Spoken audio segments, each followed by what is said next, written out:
Sign and symptoms of schizophrenia. तो जो sign and symptoms of schizophrenia में बहुत सारे सिम्टम्स हैं, उनको ब्यूलर ने 2 कैटेगरी में डिवाइड किया है, जिसको हम लोग प्राइमरी और सेकेंडरी के नाम से जानते हैं। तो प्राइमरी को हम लोग 3 नाम से जानते हैं, या कह सकते हैं कि हम लोग 4 नाम से जानते हैं। फर्स्ट तो प्राइमरी हो गया, दूसरा नाम फंडामेंटल सिम्टम्स होता है, तीसरा चीफ सिम्टम्स, और एक तरह से हम लोग कह सकते हैं कि ये एक ब्यूलर्स फॉरास। ठीक है, ब्यूलर्स फॉरा इसलिए क्योंकि जो primary sign and symptoms of schizophrenia है, इसमें टोटल 4 ए हैं। ठीक है, वो कैसे है? तो फर्स्ट आता है जो ब्यूलर्स फॉरास का फर्स्ट ए है, उसका सबसे पहला एसोसिएटिव डिस्टर्बेंस और looseness, second autism, third affective incongruity और डिस्टर्बेंस और इनअप्रोप्रिएट मोड। ठीक है, थर्ड हो गया, फोर्थ है एम्बिवेलेंस। ये 4 ए है। अगर आप स्टार्टिंग से देखेंगे तो जो 4 है उसका स्टार्टिंग लेटर ए है, इसलिए हम लोग इसको ब्यूलर्स फॉरास बोलते हैं, या 4A ब्यूलर। ठीक है, now the first one is associative disturbance और लूजनेस। तो इसमें क्या कहता है, ये एक थॉट डिसऑर्डर है, जिसमें जो भी पेशेंट है, जो पर्सन है, वो लॉजिकली सोच नहीं सकता है। उनका जो आइडियाज़ है वो एक जगह से दूसरी जगह शिफ्ट होते रहेगा। मतलब जो वो अगर 2 सेंटेंस बोल रहे हैं, तो उनके पहले सेंटेंस और जो सेकंड सेंटेंस है, उस दोनों में कनेक्शन बहुत कम दिखेगा या नहीं ही दिखेगा। ठीक है, और जो इनका शिफ्टिंग ऑफ पॉइंट होता है, जैसे एक टॉपिक से दूसरे टॉपिक पे तुरंत ये मूव आउट कर जाते हैं।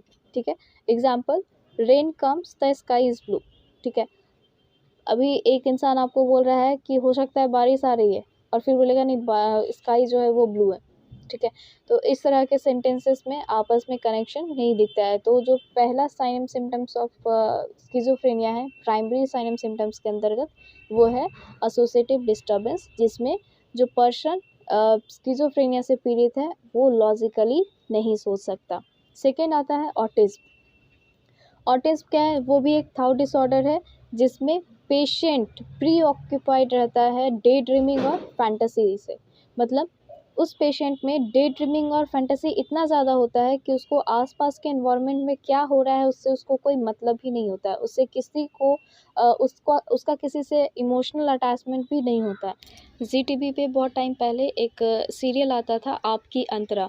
तो उस सीरियल में जो मेन लीड था अंतरा का, वो एक ऑटिज्म की पेशेंट थी, अगर याद हो तो। ठीक है, नेक्स्ट है अफेक्टिव इनकंग्रुइटी और डिस्टर्बेंस और इनअप्रोप्रिएट मूड। ठीक है, तो इसमें क्या कहता है, in an effective disturbance the affect mood of the patient is inappropriate, flat और blunt. For example, the patient may laugh when the situation demands sadness, he express no emotion at all for a happy or sad situation. जो affective incongruity होता है, उसमें क्या होता है, जो patient है वो अगर कहीं पे हंसने का माहौल है तो वहाँ पे वो रोएगा, या जहाँ रोने का माहौल है वहाँ पे वो हंसेगा। या बहुत टाइम ऐसा देखा जाता है कि उसमें कोई एक्सप्रेशन ही नहीं रहता है, जैसे ना वो किसी सिचुएशन में हंसेगा, ना किसी सिचुएशन में सैड होगा।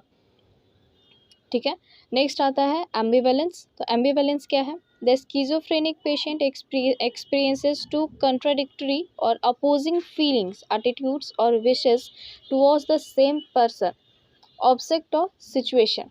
ठीक है, जो एम्बिवेलेंस है, ये इस सिम्टम्स में क्या होता है, तो जो पेशेंट है उसको एक ही इंसान या एक ही ऑब्जेक्ट के लिए 2 तरह का अपोजिट फीलिंग आता है। ठीक है, जैसे वो किसी एक ही इंसान से एक ही टाइम पे बहुत ज़्यादा प्यार भी करेगा और उस पर बहुत ज़्यादा गुस्सा भी करेगा, उससे हेट भी फील करेगा। या किसी एक ऑब्जेक्ट से उसका बहुत लगाव भी होगा और उसी टाइम उसको मन करेगा कि वो उसको तोड़ दे। तो इस तरह के जो भी सिम्टम्स हैं उनको हम लोग एम्बिवेलेंस के नाम से जानते हैं। तो ये कंप्लीट ब्यूलर का फॉरास है, जिसमें हम लोग 4 ए को पढ़ चुके। अब नेक्स्ट आता है सेकेंडरी और एक्सेसरी सिम्टम्स। तो इसके भी 6 टाइप हैं, एक एक करके सबको डील करते हैं। तो फर्स्ट है डिसऑर्डर ऑफ परसेप्शन। ठीक है, तो डिसऑर्डर ऑफ परसेप्शन में हम लोग को 2 चीज़ देखना है, हैलुसिनेशन और इल्यूजन। तो हैलुसिनेशन में क्या होता है, तो ऑडिटरी और विजुअल ये बहुत ऑडिटरी सबसे कॉमन है, उसके बाद विजुअल या फिर किसी तरह का टेस्ट या फिर किसी तरह का स्मेल या किसी तरह के कोई फीलिंग्स, जैसे शरीर पे फील होता है कि मेरे ऊपर चींटी चल रही है, या कभी फील होता है कि कोई मेरे मुंह के अंदर कुछ ऐसा चीज़ चला गया है जिसका बहुत ही ख़राब टेस्ट है या कुछ ख़राब महकता है, इस तरह का हेलुसिनेशन होता है। और ऐसे पेशेंट में नॉर्मली हम लोग को इल्यूज़न भी देखने मिलता है, जैसे कि अगर आप अगर जो स्किज़ोफ्रेनिया से पीड़ित है तो उसमें बहुत बार वो रस्सी को भी साँप समझ लेता है, मतलब उसमें उसको रस्सी भी साँप की तरह लगता है, ठीक है। नेक्स्ट है डिसऑर्डर ऑफ थॉट। तो डिसऑर्डर ऑफ थॉट में आता है delusion. For example CBI is following me, जैसे हम लोग पहले भी साइन एंड सिम्टम्स में देख चुके थे कि जो पेशेंट होता है उनको हमेशा ये भ्रम होता है कि जो गवर्नमेंट है वो मेरा पीछा कर रही है। नेक्स्ट है डिसऑर्डर ऑफ एक्टिविटी। इसमें जो पेशेंट है वो बहुत ही अनएक्सपेक्टेडली परफॉर्म करता है, चाहे मतलब ये जो साइन एंड सिम्टम्स है ये एक्चुअली एम्बिवैलेंस का देन होता है, एक तरह से कह सकते हैं। जैसे कि अगर मान लीजिए कि कोई एक पेशेंट है, आप उसका ट्रीटमेंट कर रही हैं एज अ नर्स, आपको वो पेशेंट एक ही टाइम पे बहुत अच्छे से उसको, मतलब उस पेशेंट को आप पे बहुत प्यार भी आ रहा है और बहुत गुस्सा भी आ रहा है, तो चेहरे से तो स्माइल दिखाएगा आपको, लेकिन वो अनएक्सपेक्टेडली आप पे हमला कर देगा, इस तरह से कह सकते हैं। नेक्स्ट है डिट्रेटेड अपीयरेंसेस एंड मैनर। तो इसमें क्या होता है, effort on self care and grooming may become minimum. Schizophrenic patient have to the reminded of bath, wash and shave and other routine activities. अगर टाइप ऑफ स्किज़ोफ्रेनिया याद होगा तो ये नॉर्मली हम लोग हेबिफ्रेनिक टाइप ऑफ स्किज़ोफ्रेनिया में देखते थे कि ये पेशेंट अपना जो सेल्फ केयर है वो नहीं कर पाते, इनको याद दिलाना पड़ता है कि आपको नहाना है, आपको साफ़ कपड़े पहनने हैं, आपको अपनी दाढ़ी शेव करनी है। ये सारा जो नॉर्मल डेली रूटीन होता है, डेली का गुड मैनर्स होता है, वो उनको याद दिलाना पड़ता है। नेक्स्ट है disturbance in attention. The patient is not able to hold attention for a long time, he or she lives in his और हर ओन ऑटिस्टिक वर्ल्ड, ठीक है। वैसे जो स्किज़ोफ्रेनिया के पेशेंट होते हैं यूजुअली उनमें देखा जाता है कि उनमें अटेंशन की बहुत कमी होती है, या आप उनको अगर 5 मिनट तक कुछ समझा रहे हैं तो वो बीच में ही कहीं गायब हो जाएंगे, मतलब उनका अटेंशन जो है वो बहुत वीक होता है, ठीक है। ये अपने ही वर्ल्ड में बिजी रहते हैं, जिसको हम लोग ऑटिज्म कहते हैं। नेक्स्ट है insight in schizophrenic. In it the illness is affected severely, ठीक है।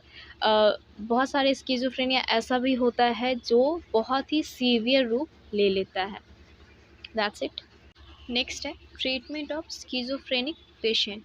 स्किज़ोफ्रेनिक पेशेंट में हम लोग क्या क्या ट्रीटमेंट दे सकते हैं, ठीक है। The section and method of treatment will depend on the type of schizophrenia the patient is presenting and predominant symptoms. The approach to the treatment is as follows. तो जो स्किज़ोफ्रेनिया का ट्रीटमेंट है या उसके जो सिलेक्शंस हैं वो सब कुछ उस पेशेंट के टाइप ऑफ स्किज़ोफ्रेनिया और उनके प्रीडोमिनेटिव सिम्टम्स पे डिपेंड करता है, मतलब हर एक स्किज़ोफ्रेनिया के पेशेंट को अलग अलग तरह के ट्रीटमेंट दिए जा सकते हैं। फर्स्ट आता है प्रिवेंशन ऑफ स्किज़ोफ्रेनिया।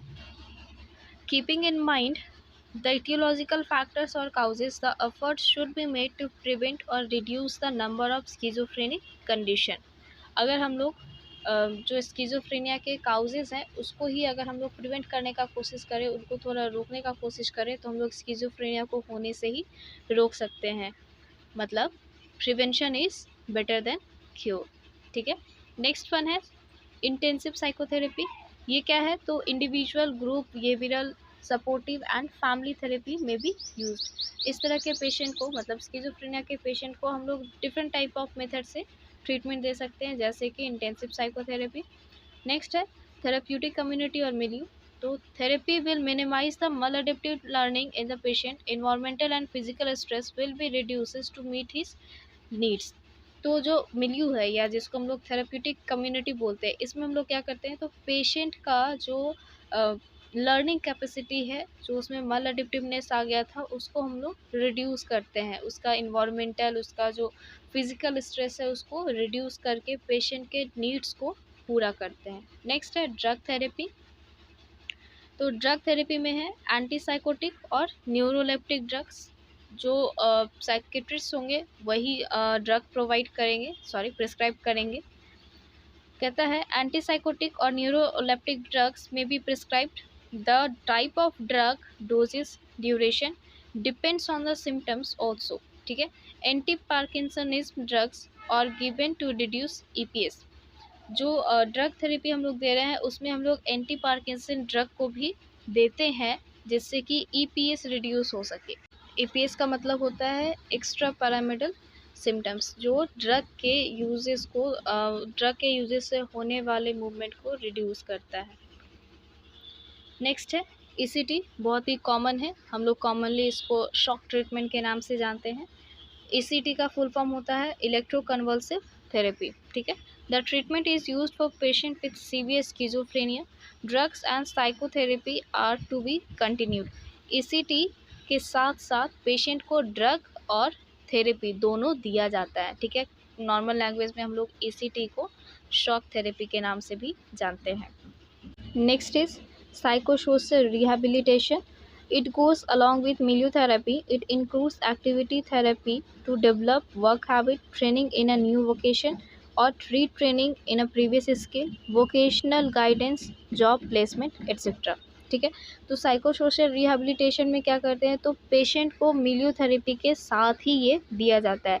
इस तरह के ट्रीटमेंट में साइकोसोशल रिहैबिलिटेशन में क्या होता है, तो पेशेंट को नया नया चीज़ सिखाया जाता है, या फिर वो पहले से जो जानता है उसको फिर से वही चीज़ थोड़ा डिफरेंट वे में सिखाने का कोशिश किया जाता है, ताकि पेशेंट थोड़ा एक्टिव हो सके। उसका जो अगर मान लीजिए वो कोई जॉब कर रहा है तो उसी जॉब में उसको कुछ सिखाया जाता है, ताकि वो अपने डेली रूटीन को थोड़ा फॉलो कर सके और थोड़ा एक्टिवनेस दिखा सके।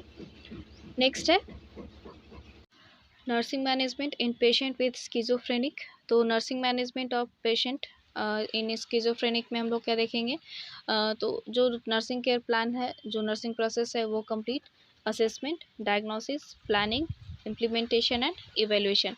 तो फर्स्ट है नर्सिंग असेसमेंट। तो नर्सिंग असेसमेंट में क्या आएगा, तो obtain history through primary and secondary sources. जो पेशेंट है उसका हिस्ट्री लेना। नेक्स्ट है detail physical examination to be done.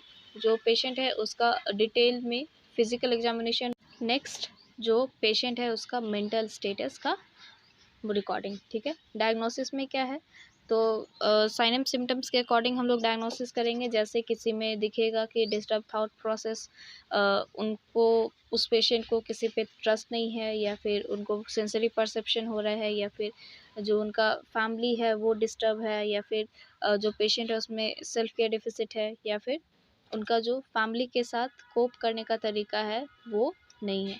ठीक है। नेक्स्ट आता है प्लानिंग। तो प्लानिंग हम लोग डायग्नोसिस और असेसमेंट के बेसिस पे करेंगे। Based on diagnosis related intervention to be planned and implemented by psychiatric nurses in a rational way. जो रैशनल वे है उसमें हम लोग जो पेशेंट है उसका प्लानिंग करेंगे और इम्प्लीमेंटेशन भी होगा। नेक्स्ट आता है इवैल्यूएशन। इवैल्यूएशन क्या है, तो फाइनल स्टेप होता है किसी भी नर्सिंग प्रोसेस का। तो as final step of nursing process, a reassessment is conducted to determine whether nursing planning have been successful in achieving goal of care or not. If not, replanning is done to provide qualitative care. अगर जिस तरह से हम लोग goal decide किए थे वो नहीं हो पाया है, तो हम लोग फिर से प्लानिंग करेंगे और फिर से इम्प्लीमेंट करेंगे, तब तक जब तक कि पेशेंट को क्वालिटेटिव केयर नहीं मिल जाए। ठीक है।